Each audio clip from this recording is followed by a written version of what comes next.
Je vous propose un test d'un fond de teint que l'on trouve en ce moment à seulement 5 € chez Sephora puisqu'il est soldé à moins 60%. Si je m'y suis intéressé, c'est parce qu'il est présenté comme facile à appliquer et créant un voile léger, ça me semble donc idéal pour les tournages d'interviews en solo, donc bien évidemment sans maquilleuse. Déjà en ce qui concerne le fait de l'appliquer, eh bien on a bien une texture qui glisse vraiment bien sur la peau. Moi j'ai commencé par faire des petites zones et puis j'agrandis petit à petit justement la zone d'application, quitte à la compléter bien sûr par petites touches, et puis à la fin j'unifie complètement sur le visage. C'est très facile à mettre, il n'y a pas de complexité, que ce soit sur soi ou sur d'autres.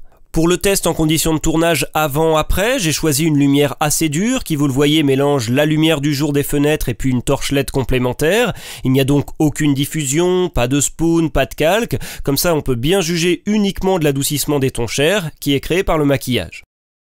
Alors ce qui m'intéresse le plus dans le résultat final, ce sont vraiment toutes ces rougeurs qui ont été très facilement et très correctement atténuées. On peut le voir au niveau du cou, au niveau du menton, des joues, du nez, et puis également toutes les imperfections du front qui, elles aussi, ont été facilement atténuées avec ce voile léger que crée donc le fond de teint, sans que l'on soit non plus dans une surcouche trop visible, et donc on reste vraiment sur un résultat naturel.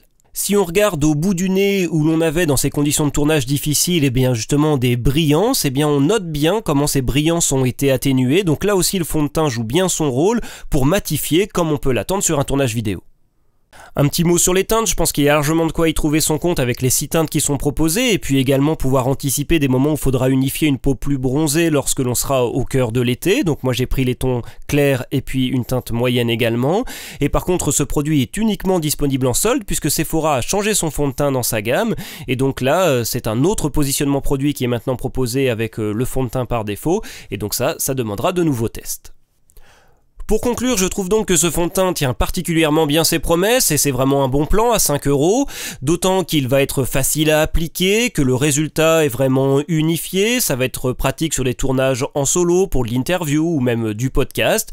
Par contre, évidemment, son but c'est de créer un effet naturel, il ne faudra donc pas s'attendre à masquer trop fortement des imperfections de la peau, où là, bien sûr, il faudra faire appel à une maquilleuse.